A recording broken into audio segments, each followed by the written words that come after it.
পঞ্চম শ্রেণীর গণিত বইয়ের আজকের ভিডিওতে আলোচনা করব 48 পৃষ্ঠার 14 নম্বর এবং 15 নম্বর ম্যাথ। তো 14 নম্বর ম্যাথে দেখো দেওয়া আছে যে নিচে একটি আয়তাকার মেঝের ছবি দেওয়া আছে, কোনো খালি জায়গা না রেখে আমরা মেঝেতে বর্গাকার কার্পেট বসাতে চাই। তো এখানে কিছু কার্পেট বসানোও আছে বা এইভাবে কার্পেটগুলো বিছাইতে হবে পুরো জায়গায়। এখানে যে আয়তাকার যে মেঝে, সেই মেঝের দৈর্ঘ্য হচ্ছে দেওয়া আছে 48 মিটার এবং প্রস্থ দেওয়া আছে 36 মিটার।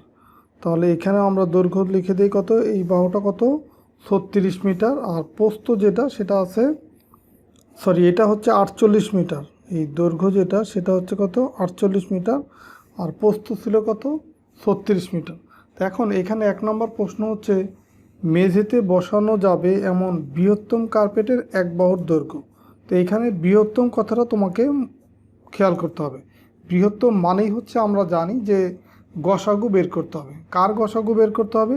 এই যে আয়তাকার মেঝেটা আছে সেই মেঝের যে প্রস্থ আর দৈর্ঘ্য যেটা আছে এই 36 এবং 48, এটা হচ্ছে গসাগু বের করতে হবে। তো আমরা এটাই এখন বের করে দেখাবো। দেখো 14-র 1 তাহলে আমরা কি করব, এই 36 এবং 48 এটার গসাগু বের করব। তো গসাগু আমরা ইকুইলিডিয়াম পদ্ধতিতে বের করব, এভাবে একটা দাগ টানবো। এখন এই দুইটা সংখ্যাকেই ভাগ করা যায় এইরকম মৌলিক সংখ্যা বাম পাশে নিতে হবে। তো এই দুইটা যেহেতু জোড় সংখ্যা, তার মানে এখানে 2 দিয়ে 36 এবং 48 উভয়কে ভাগ করা যাবে। তো 36কে 2 দিয়ে ভাগ করলে পাবো হচ্ছে 18, কারণ 18 দুগুণে 36, আর 48কে 2 দিয়ে ভাগ করলে পাবো হচ্ছে 24, 24 দুগুণে 48। তো 18 আর 24 এই দুটাও আবার জোড় সংখ্যা, তার মানে আবার আমরা 2 দিয়ে ভাগ করতে পারবো। তো 18কে 2 দিয়ে ভাগ করলে পাবো হচ্ছে 9, 9 দুগুণে 18, 24কে 2 দিয়ে ভাগ করলে পাবো 12, 12 দুগুণে 24। তো এখন দেখো এই একটা জোড় আর একটা বিজোড়, তো এখন আর 2 দিয়ে ভাগ করা যাবে না, এখন 3 দিয়ে এই দুইটাকেই ভাগ করা যায়। 3 তিরিকে 9, 3 4 12। তো এখন দেখো এই নিচে যে 3 আর 4 এই দুইটাকে ভাগ করা যায় এরকম কোনো মৌলিক সংখ্যা কিন্তু নাই, তার মানে এই এরপরে আর ভাগ করা যাবে না এই 3 বা 4কে।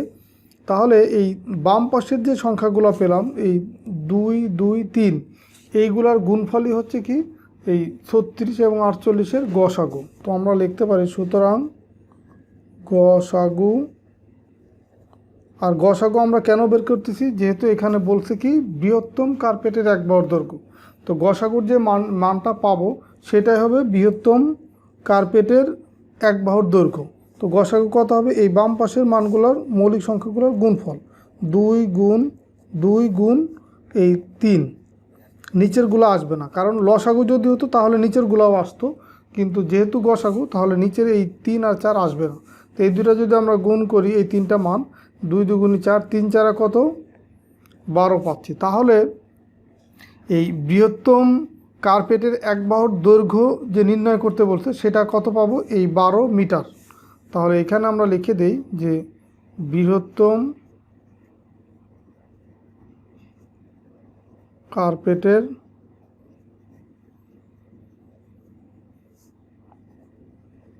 এক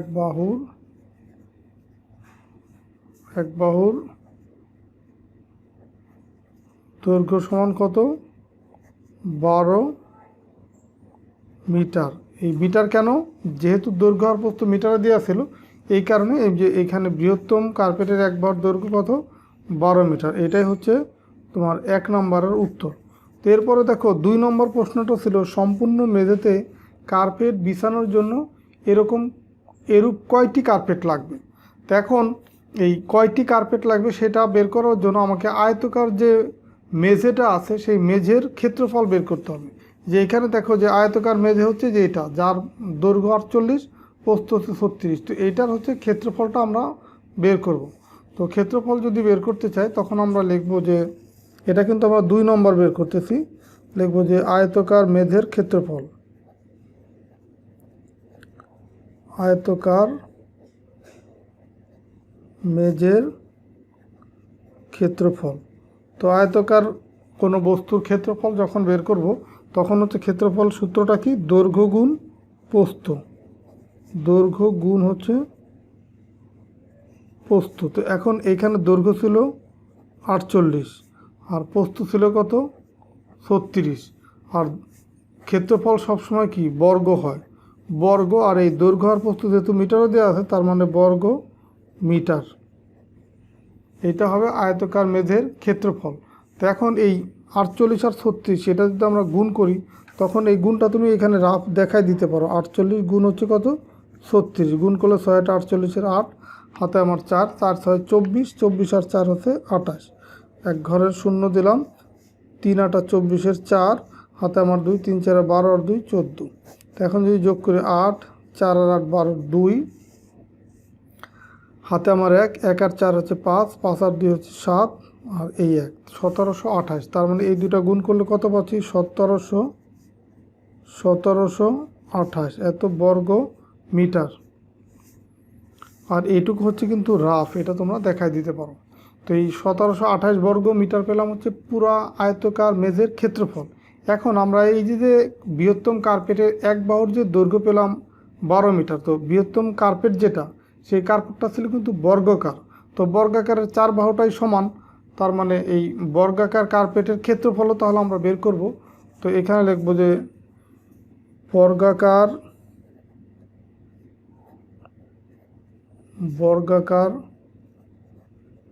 কার্পেটের, যেহেতু এক বাহুর দৈর্ঘ্য 12, তো সুতরাং বর্গাকার কার্পেটের ক্ষেত্রফল সমান কত দৈর্ঘ্য গুণ প্রস্থ, তো দৈর্ঘ্যও 12 প্রস্থও 12, তার মানে ক্ষেত্রফল হবে কত 12 গুণ 12 এত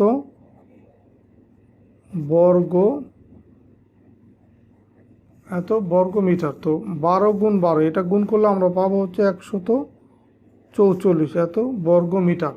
তো এখন এইটা হচ্ছে পেলাম হচ্ছে আমরা কার্পেটের ক্ষেত্রফল। বৃহত্তম যে কার্পেটের বাহুর এক বাহুর দৈর্ঘ্য ছিল 12, সেই কার্পেটের ক্ষেত্রফল পেলাম 144 বর্গ মিটার। আর পুরো যে মেঝেতে আমি কার্পেটটা বিছাবো সেটার ক্ষেত্রফল হচ্ছে 1728 বর্গ মিটার। তাহলে এই সম্পূর্ণ মেঝেতে যে কার্পেট লাগবে সেই কার্পেটের কয়টা কার্পেট লাগবে, যেরকম 144 বর্গ মিটার বিশিষ্ট কয়টা কার্পেট লাগবে।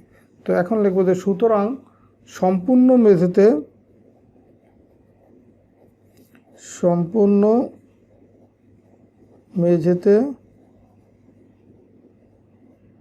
কার্পেট বিছানোর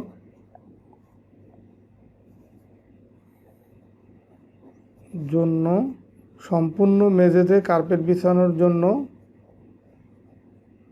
কার্পেট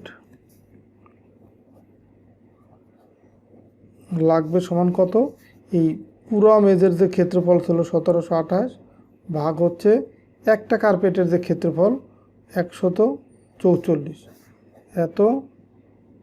এতটি কার্পেট লাগবে। তো এখন 144 দিয়ে এই 1728কে যদি ভাগ করি তাহলে আমরা পাবো হচ্ছে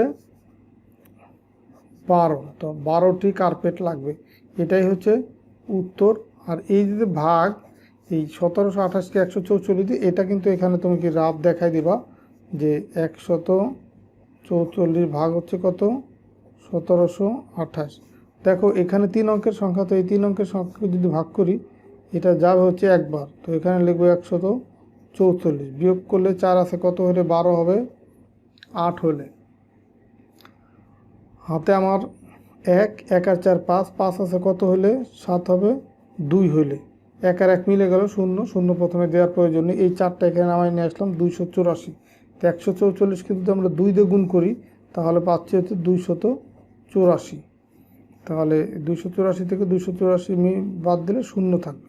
তাহলে দেখো এখানে কিন্তু ভাগফল 12 পেলাম, সেই 12ই কিন্তু এখানে আমি লিখছি। তো এটাই ছিল তোমাদের এই 14 নম্বর ম্যাথের সমাধান। এরপর আমরা 15 নম্বর ম্যাথের সমাধান করি। 15 নম্বর ম্যাথটা একটু খেয়াল করো, এখানে দেওয়া আছে যে একটি ঝুড়িতে 42টি আম এবং 105টি লিচু আছে। তো 1 নম্বর ছিল কি যে এই 15-র আবার 2টা পার্ট। 1 নম্বরে ছিল যে সর্বাধিক কতজন শিক্ষার্থীর মধ্যে আম ও লিচু সমানভাবে ভাগ করে দেওয়া যাবে। এখন সর্বাধিক শব্দের অর্থ কি, সর্বাধিক মানেই হচ্ছে এখান থেকে তোমাকে গসাগু বের করতে হবে। যদি সর্বনিম্ন বা সবচেয়ে কম ছোট এই টাইপের শব্দ থাকতো তখন আমরা লসাগু বের করতাম। যেহেতু এখানে সর্বাধিক বলছে আমাকে বের করতে হবে গসাগু। কার গসাগু, এই যে 42টি যে লিচু আর আম আছে 42টি আম আর 105টি লিচু, এই দুইটা সংখ্যার গসাগু বের করতে হবে। তো ইউক্লিডের পদ্ধতিতে গসাগু বের করবে। এখন দেখো এই দুইটাকে ভাগ করা যায়, এরকম মৌলিক সংখ্যা বাম পাশে লিখতে হবে। আর এখানে একটা হচ্ছে তোমার জোড় সংখ্যা আর একটা হচ্ছে বিজোড় সংখ্যা। তাহলে এখন আমরা এখানে 2 দিয়ে কিন্তু ভাগ করতে পারবো না। তো এখন এইটার ভিতরে 3 যায়, 3 দিয়ে যদি 42কে আমরা ভাগ করি, 3 14 42, তার মানে 14 হবে এখানে। আর 105-এর ভিতরে হবে 35। এখন দেখো 14 আর 35 এই দুটাকে আবার ভাগ করা, 2 দিয়ে ভাগ করা যায় না যেহেতু একটা বিজোড় সংখ্যা, 3 দিয়েও যায় না, 5 দিয়েও যায় না, 7 দিয়ে যায়। দেখো 7 দুগুণী 14 আর 5 7টা 35। তো এখন নিচে দেখো 2 আর 5 পেলাম। তো 2 আর 5কে ভাগ করা যায় এরকম কোনো মৌলিক সংখ্যা নেই, আর 2 নিজেই একটা মৌলিক সংখ্যা। সো আমরা এরপরে আর ভাগ করতে পারবো না, বা এরপরে আর কোনো সংখ্যা বাম পাশে লিখতে পারবো না। তো সুতরাং এখন আমরা গসাগু কত পাবো সেটা লিখবো, যে গসাগু সমান কত হবে, এই বাম পাশের যে সংখ্যাগুলো পেলাম সেই সংখ্যাগুলোর গুণফল। তো বাম পাশে আমরা 2টা সংখ্যা পাইছি, একটা হচ্ছে 3, এর সাথে গুণ হবে কত, আর একটা পাইছি 7। তো 3 গুণ 7, তাহলে 3 7টা কত হয়, 21। তাহলে এই সর্বাধিক কতজন শিক্ষার্থীর মধ্যে আম ও লিচু সমানভাবে ভাগ করে দেওয়া যাবে, সর্বাধিক 21 জন শিক্ষার্থীর ভিতরে আম ও লিচু সমানভাবে ভাগ করে দেওয়া যাবে। তো এটাই এখন লিখবো, যে সর্বাধিক 21 জন শিক্ষার্থীর মধ্যে আম ও লিচু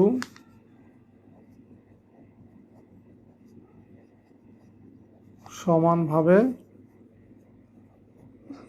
ভাগ করে দেওয়া যাবে। এটা ছিল 1 নম্বর উত্তর।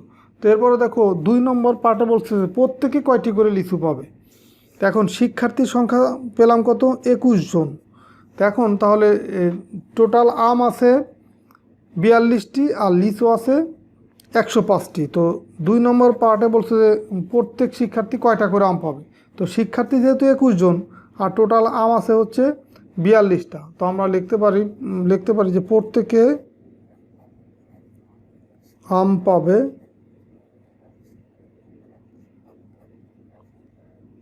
পাবে সমান সমান মোট আমের সংখ্যা ছিল কত, 42, আর শিক্ষার্থীর সংখ্যা 21, তার মানে 42 ভাগ 21, এই সমান সমান যা সেটাই হবে প্রত্যেকে যে আম পাবে। তো সমান সমান কত, এখানে নিচে লিখি যে 42কে 21 দিয়ে ভাগ করলে 2, তার মানে 2টি করে আম পাবে।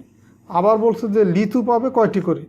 তো এখন লিচুর সংখ্যা আছে 105, তো সুতরাং আবার লিখতে পারি, সুতরাং প্রত্যেকে লিচু পাবে সমান কত, 105 ভাগ হচ্ছে 21, এতটি।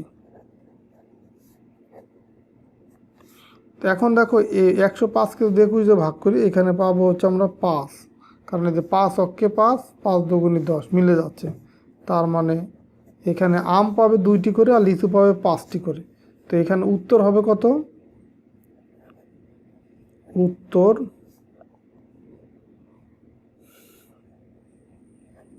আম পাবে 2টি, লিচু পাবে 5টি। তা আশা করি তোমরা বুঝতে পারছো। এই ছিল তোমাদের এই 14 নম্বর এবং 15 নম্বর তোমাদের পঞ্চম শ্রেণীর গণিত বইয়ের 48 পৃষ্ঠার শেষের যে 2টা ম্যাথ, 14 এবং 15 ম্যাথ। আশা করি এই ম্যাথগুলো তোমরা ভালোভাবে বুঝতে পারছো। তো ঠিক আছে, সবাই ভালো থাকো, সুস্থ থাকো। আর পরের ভিডিওতে আমরা পরবর্তী পৃষ্ঠা মানে হচ্ছে 49 পৃষ্ঠা থেকে আলোচনা শুরু করব। আল্লাহ হাফেজ।